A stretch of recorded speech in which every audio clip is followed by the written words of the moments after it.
Buenas, profe. Muy buenas noches. ¿Qué ¿Cómo tal? le ha ido? ¿Cómo estuvo la semana larga? ¿Algo bueno? Es bastante. Profe, se le corta, a veces como que se le corta el audio. Chao.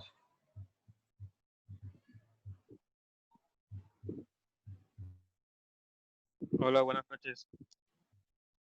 Muy buenas noches.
Bueno, muy buenas noches a todos. ¿Cómo van?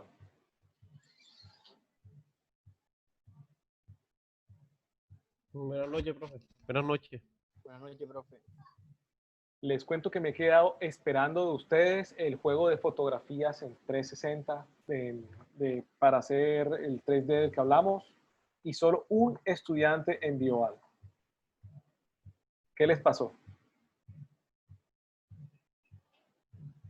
Nunca habían tenido jamás un puntaje tan sencillo de lograr en una prueba de segundo corte.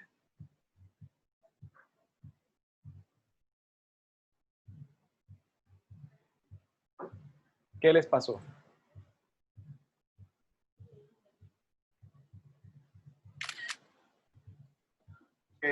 Profe, bueno, en mi caso fue que yo intenté descargar el archivo de la guía, pero no me dio, no sé qué fue lo que pasó.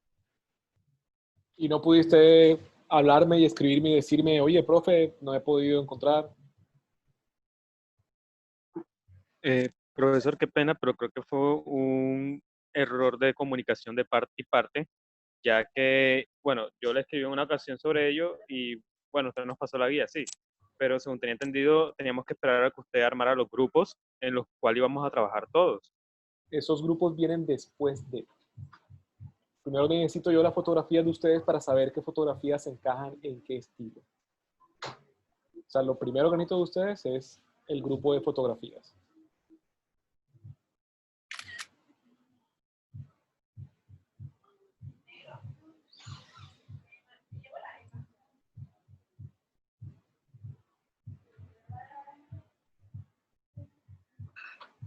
Bueno, jóvenes, entonces, ¿qué vamos a hacer? Necesito entregar notas. Más tardar jueves, necesito de ustedes las imágenes. Entonces, ¿qué es lo que vamos a hacer? Voy a dedicarme hoy a tratar de eliminar cualquier duda que haya con respecto al proceso que vamos a tener en tomarnos la imagen. ¿Ok?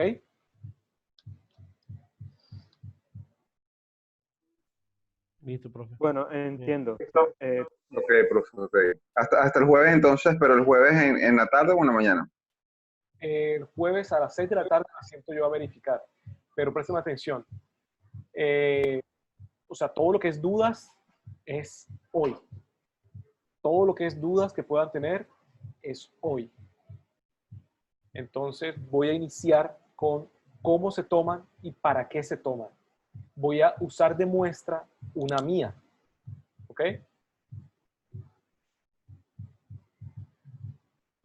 Ok,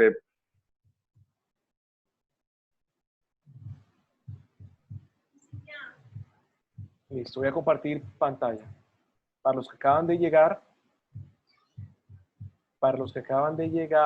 estoy dando las directivas de cómo tomar de forma adecuada las fotografías que se tienen que tomar para el 360, para las imágenes en 3D. Bien, voy a empezar con...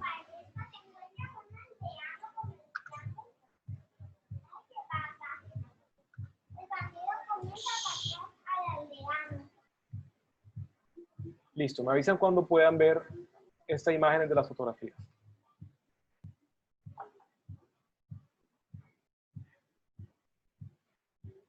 ¿Ya tienen en pantalla? ¿Pueden apreciarlo? Sí, profe, ya. Listo. Para este ejercicio hice dos estilos diferentes de captura. Para notar las diferencias entre una y otra. Listo. ¿Qué pasa con las fotografías que se toman? Estas fotografías son escaneadas dentro del programa para encontrar cuáles son las similitudes entre una toma y otra. ¿Sí? Así que es importante tener en cuenta ciertos factores. El primero y más importante de todos es que sea una distancia constante.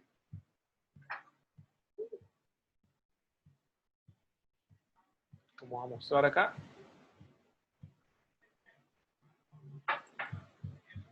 La distancia entre el objeto que tú tomas y la cámara debe ser constante. Y el eje focal debe ser el mismo siempre. ¿Queda claro hasta ahí? Cuando se dice eje focal, ¿se refiere a la apertura o al zoom? ¿O a qué, profesor? Ambas cosas, tanto el foco, o sea, el enfoque, como el zoom. Tú no puedes hacerle zoom a la fotografía, tiene que ser la misma siempre. Esta, por ejemplo, fue tomada con el celular, así que la distancia es siempre la misma. Pero además, el foco se le puso en manual y se puso en modo manual para que siempre tuviera el mismo. Profe, pero una pregunta, es la misma pregunta que me hice cuando vi las imágenes. ¿Sabes? ¿Por qué no es más conveniente hacerlo sobre un fondo plano? Eso como dos no dificulta el hecho de que haya tantos elementos, o por lo menos que la foto tenga un juego. Todo lo contrario. Es ahí en donde yo te digo, es todo lo contrario. Alcanzas a percibir mi mouse, el movimiento de mi mouse, y ves unas líneas sobre la imagen. ¿Sí? Esas líneas son de dos fotografías diferentes y el software trata de entender qué corresponde a uno y otro. Si el fondo fuera liso o de un solo color, para él no habría diferencia entre una foto y la otra. Y no podría entender cómo se mueve la cámara. ¿Sí me hago entender? Pero es el software el cual necesita ese requisito. Exactamente. El proceso como tal es el que necesita esa información. Voy a mostrar acá un ejemplo de por qué cambié y les dije yo después, procuren que el fondo tenga... Vamos a hacer un listado. Primero, lo del eje focal, ¿cierto? Y que la distancia siempre sea la misma. Segundo, vean qué pasa cuando hay luz atrás, cuando el sol está al fondo. Se crea un bache blanco de luz que se derrama encima de la foto. Para el software, este bache blanco, este quemado de luz, esta sobreexposición, no tiene información. Es decir, este pedazo de la imagen no tiene nada de información, no tiene con qué compararla. ¿Sí me hago entender? Sí. Entonces, Sí, profe. procuren que no hayan estos brillos blancos al fondo cuando estén tomando la fotografía. Porque Contraluz, porque Tenemos que evitar a lo más posible el blanco. exacto, porque para el software es Qué pena, importante la información. Dime. el plano que vamos a trabajar es así, plano, el primer plano como tal. O sea, puedes tener plano completo entero, pero te dificulta más tomar las fotografías, porque necesitas estar en un exterior y estar más lejos del objeto. Por eso les dije a todos que procuráramos utilizar entre la cintura y la cabeza ese espacio, que es la forma más sencilla de hacerlo. Listo. Después hice otra prueba. En esta prueba puse todo en manual y bajé, esperé que bajara la luz para que no tuviera luz del día y tuviera una luz mejor dispersa sobre el objeto.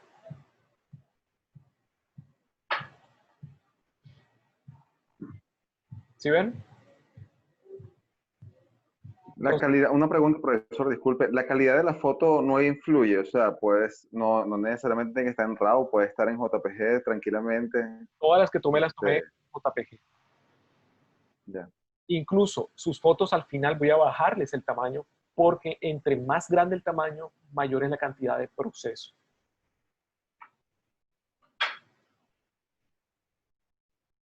Ok.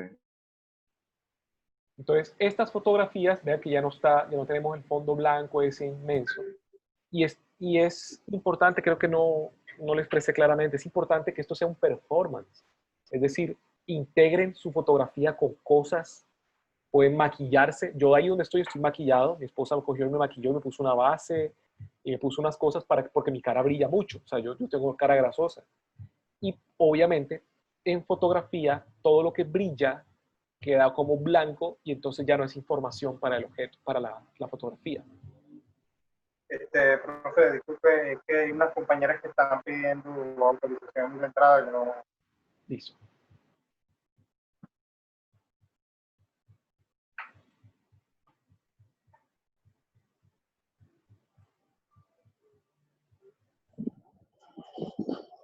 Bueno, estábamos hablando de los puntos importantes a tener en cuenta al tomarse las fotografías. Número 1, ¿quién me lo repite? Distancia focal y el zoom tiene que ser el mismo. Constante. La diferencia es que hay un punto para que el software tome la diferencia entre las imágenes. Exacto. El fondo tiene que ser un fondo variado. No puede ser una pantalla blanca o una pared blanca. Tiene que ser una pared o un fondo que tenga muchos elementos, porque el programa necesita esos elementos para identificar cómo se modifica una foto en comparación a la siguiente. Él tiene que entender qué elementos son constantes en la foto, a qué corresponden y cómo se mueven durante el tiempo en el traslado de la imagen. Para eso, él tiene que entender qué cosas hay detrás. Profe, usted dijo que que tratáramos de tomar las fotos de la cintura para arriba. Sí. En este caso, pero en este caso, ¿usted por qué la toma más bien del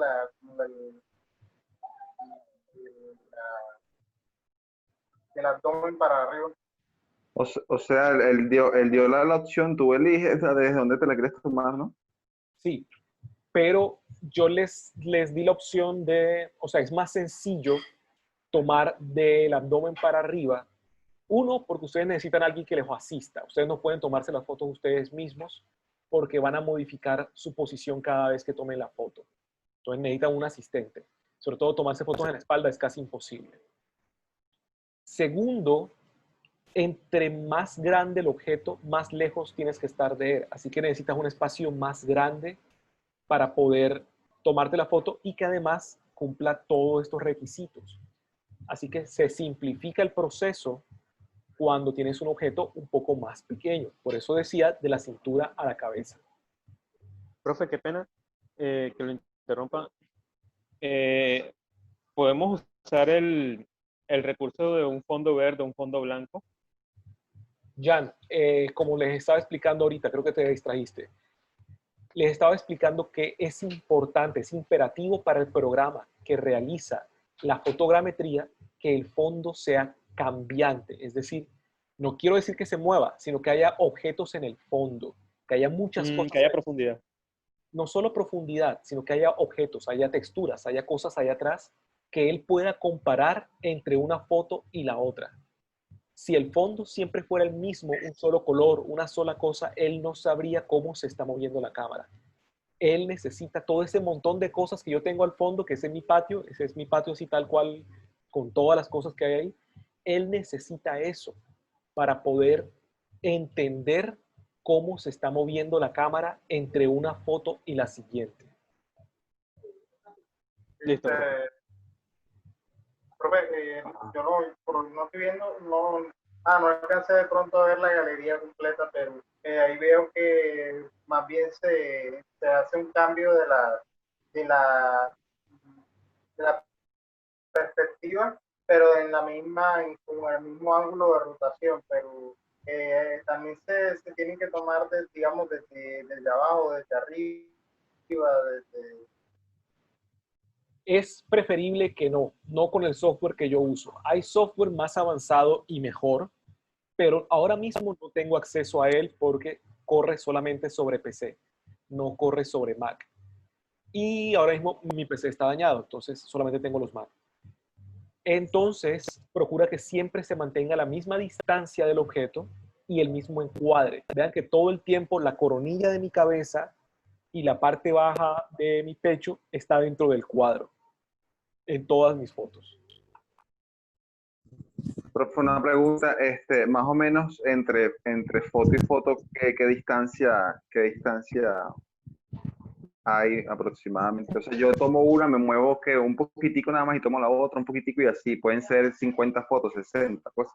Van a salir entre 35 y 50 fotos, Ya, más o ya menos. lo estoy viendo. Un poquitico, ok. Profe, ¿y tiene que moverse la persona o tiene que moverse la cámara? Se mueve la cámara, el asistente. Esa es una pregunta que se hace si no leíste el PDF. En el PDF te muestra el objeto quieto en el centro y la cámara rotando alrededor, manteniendo siempre el mismo eje, el punto focal, la misma apertura, o sea, no puede haber variaciones de luz entre una y otra muy fuerte, y la misma distancia y el mismo encuadre.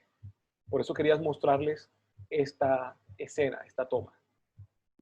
No, yo sí lo leí, sino que no me acordé porque me acuerdo que decía que hay que evitar la luz o el cambio por la sombra que puede tener una de las tomas, que puede ser una sombra atrás. Sí, todo lo que es sombra y luz queda perpetuamente como parte del objeto, siempre, porque es parte de lo que tú tomas. Pero más importante es que la luz del sol muy fuerte genera estos brillos blancos que son blanco puro y se riegan sobre los demás objetos además. Entonces, para el software, eso es blanco puro y no sabe con qué compararlo. Entonces es como si fuera un bache invisible ahí. Profe, o sea, que usted recomienda tomar esa foto en horas de la tarde, más o menos, Muy temprano en la o mañana. en un lugar con sombra. Exactamente. O en la hora de la tarde, tipo 3, 4 de la tarde, Exacto. que es como la hora mejor para eso. La hora mágica de la Para fotografía. la fotografía, sí. Para la fotografía, exactamente. Y en la madrugada también. Alrededor De de 6 a 7. Sí, en la madrugada. Es muy chévere. Profe, alrededor de cuántas fotos hay que se tiene que tomar. De 35 a 52 fotos aproximadamente. De 35 punto es. Sí. Del 25 a 52 fotos. 35 a 52 fotos, 60 fotos. ¿Por qué el número es importante? Voy a pasar a esa parte un momento, por favor.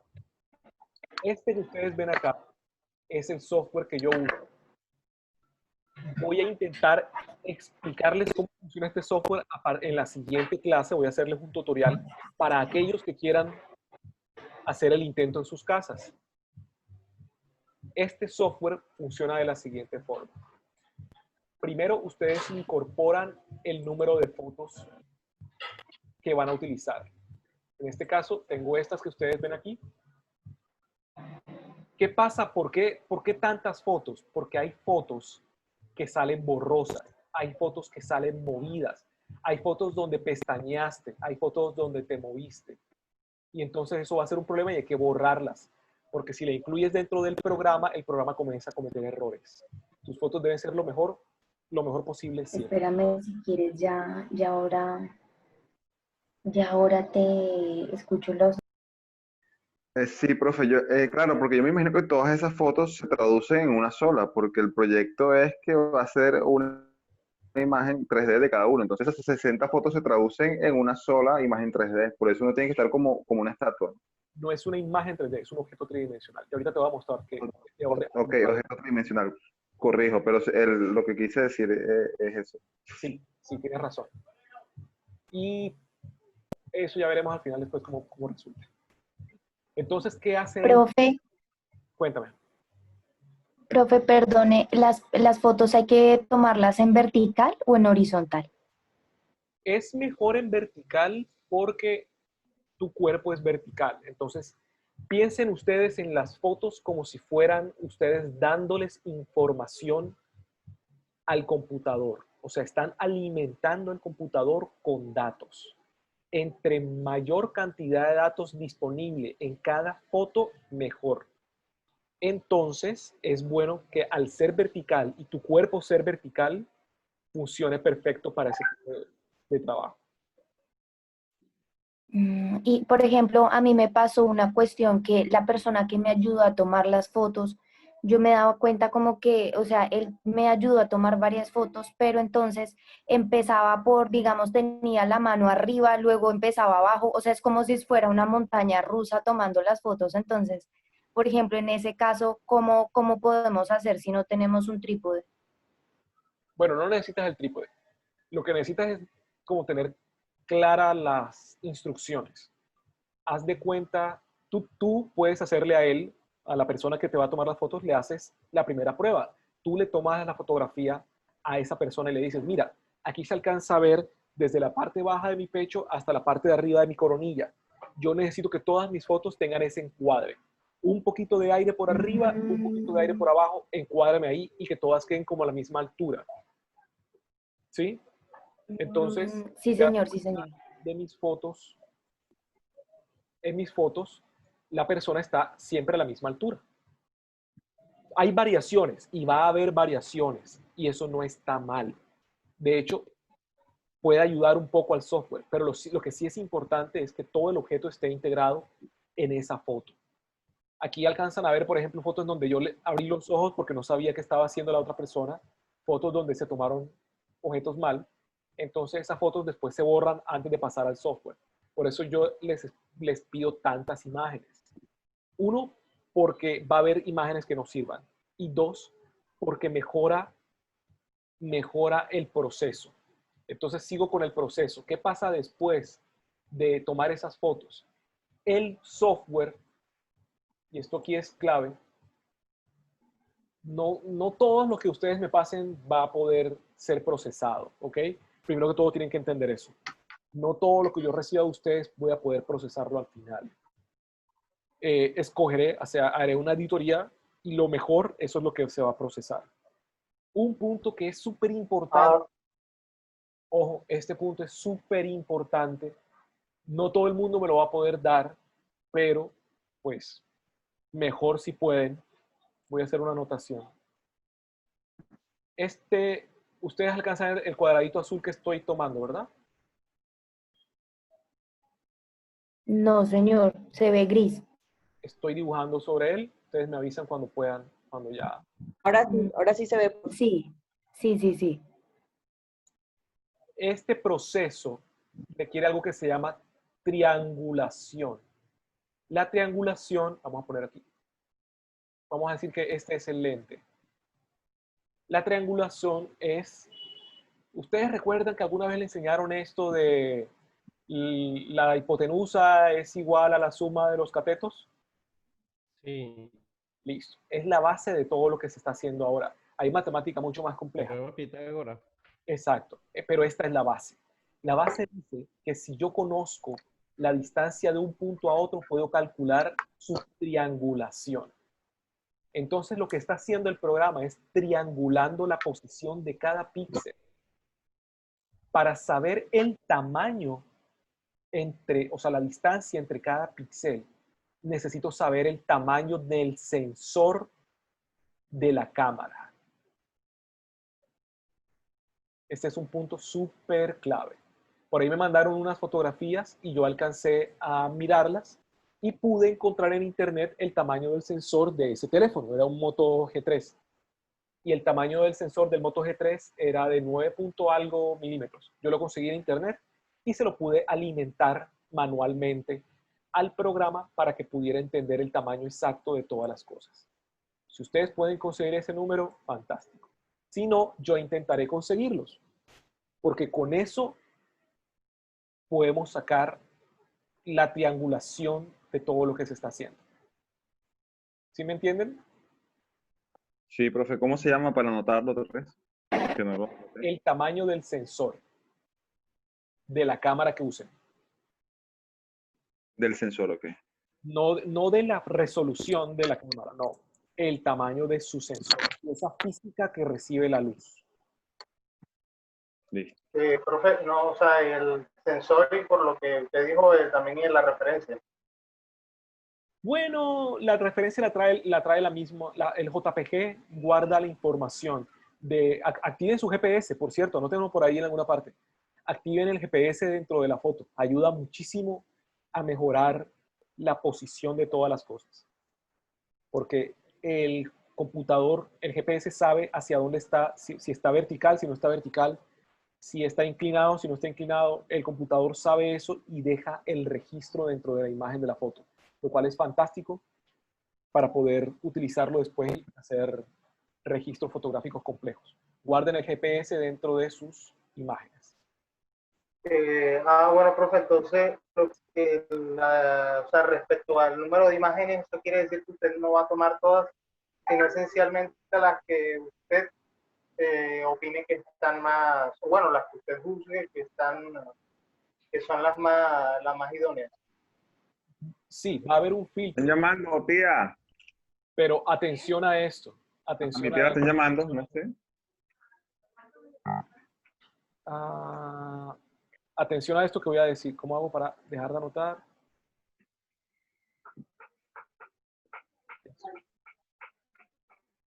Esto es muy importante. Yo voy a hacer un filtro, sí, pero el software necesita un montón de imágenes. O sea, para el software es importantísimo. Vamos a dar un clear, borrar mis dibujos, listo. Ahora, están viendo mi pantalla, ¿verdad? Sí, señor. Listo. Sí. Él después, ¿qué hace con ese montón de fotos? Él comienza a estudiar foto por foto y comienza a igualarlas, una foto con la otra.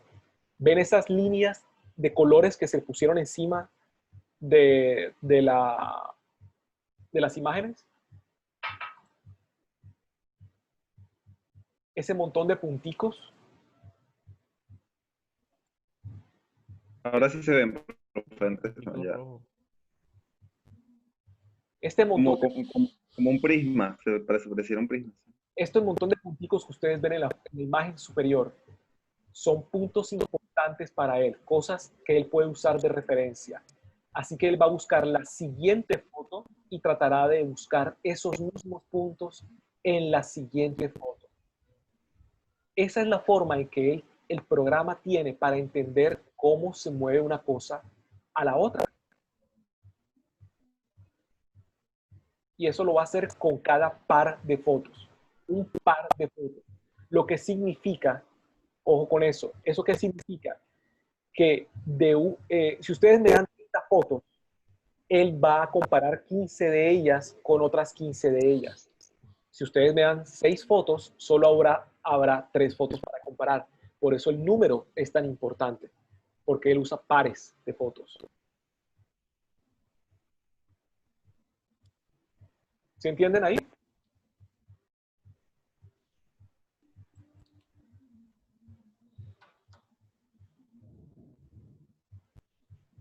Mierda, pues, sí. ¿Sí captan ahí? Sí, profe. Listo. Entonces sigo con el siguiente paso. El número de fotos es importante, Andrea.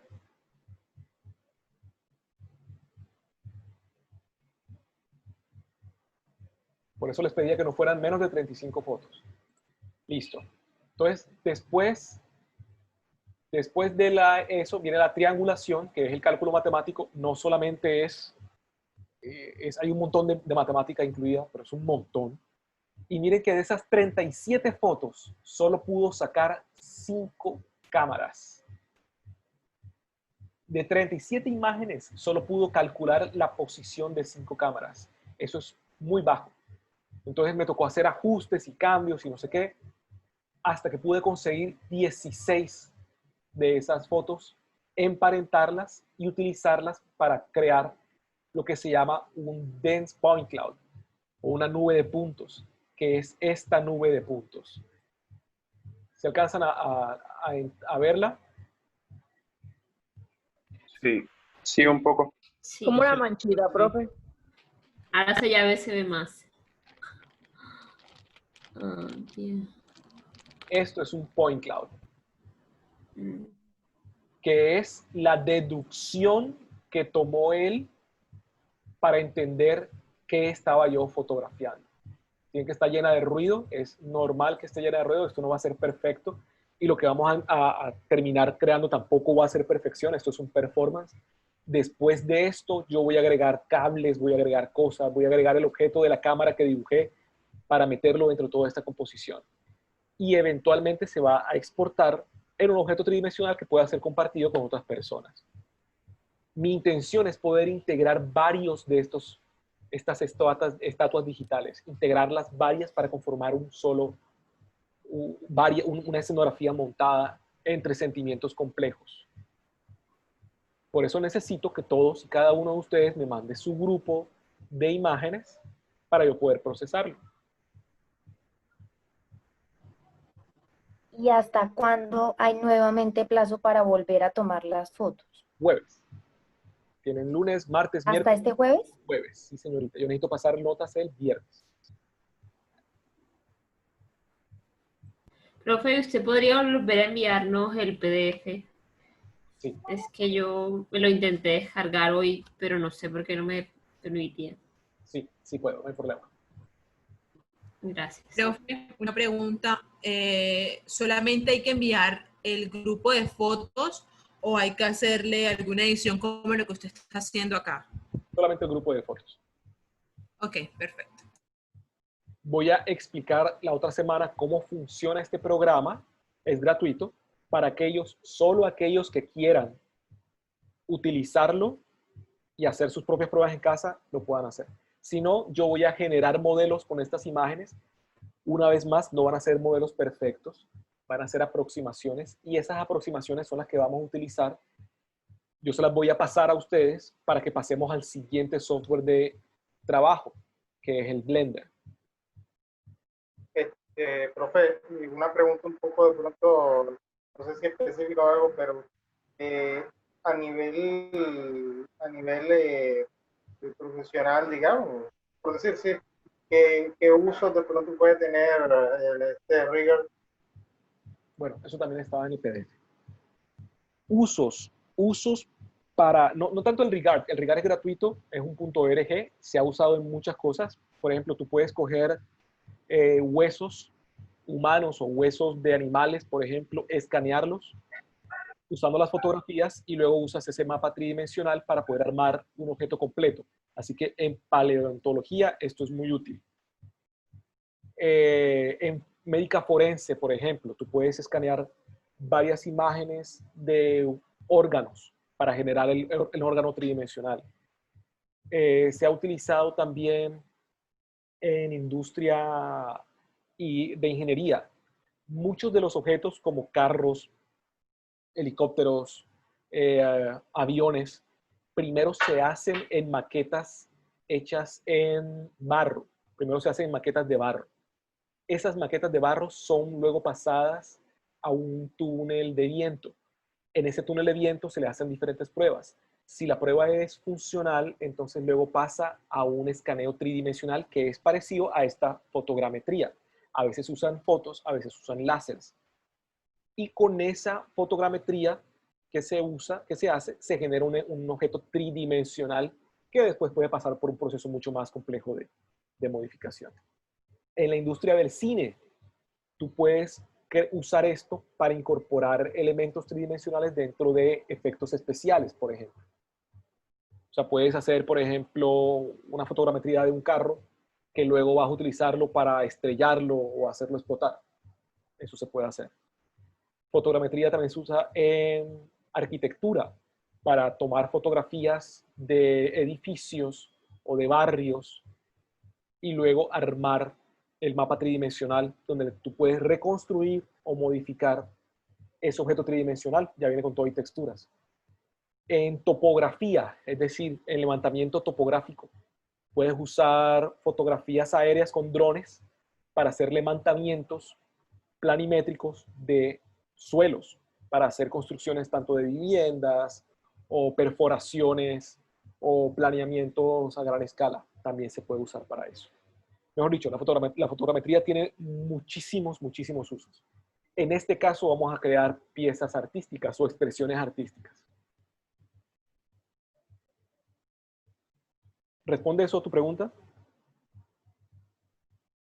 Claro, profe. Vale. Yo cuando pregunto si se quedó claro o no, es porque como estamos en internet, no sé si se me entrecortó, si me caí, se quedó mudo o no entendiste una parte.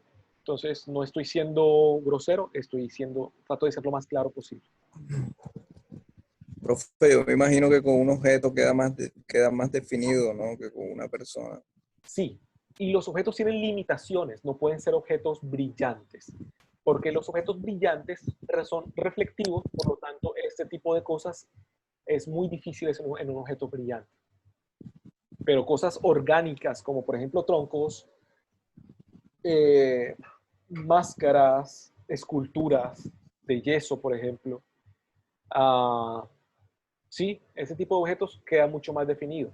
Y entre mayor la cantidad de imágenes, o sea, si tú no usas 30, usas 200 imágenes, mucho más preciso el modelo, pero también es mucho mayor el tiempo en proceso.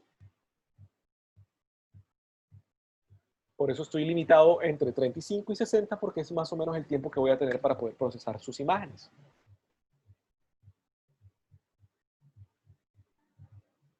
¿Alguna otra pregunta hasta ahí? Bueno, voy a repasar. Mantengamos siempre el mismo eje focal, la misma altura, el mismo foco, la misma apertura, para que sean consistentes tus imágenes.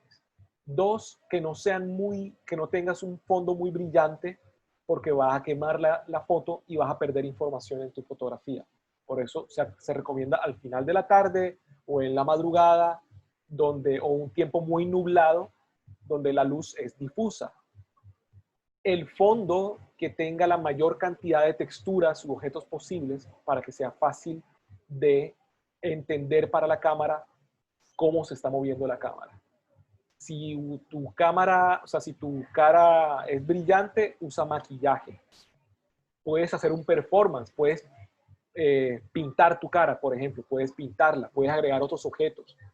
Puedes levantar las manos si quieres, pero recuerda que esa mano va a ir moviéndose en 3D, así que si te cansas de la postura, pues va a cambiar eso. Sí, va a modificarse tu objeto, mejor dicho. Por eso mantuve mis manos abajo. ¿Qué otra cosa? Activa el GPS de tu celular. Procura averiguar el tamaño del sensor de tu cámara.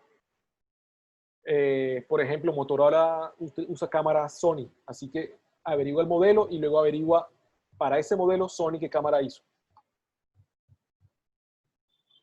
La calidad de la cámara influye en la cantidad de información que hay en la foto, pero hoy en día casi todas las fotos tienen buena calidad, así que no va a importar mucho. Y recuerden, el proceso final de todo esto es una aproximación artística, no necesito hacer una escultura digital de ustedes, realmente. ¿Qué otro? Sí, que mantengan siempre la misma distancia, que orbiten alrededor del objeto, entre 35 y 60 fotografías. Ya, creo que con eso es suficiente. ¿Dudas de ustedes? Tenemos menos de un minuto.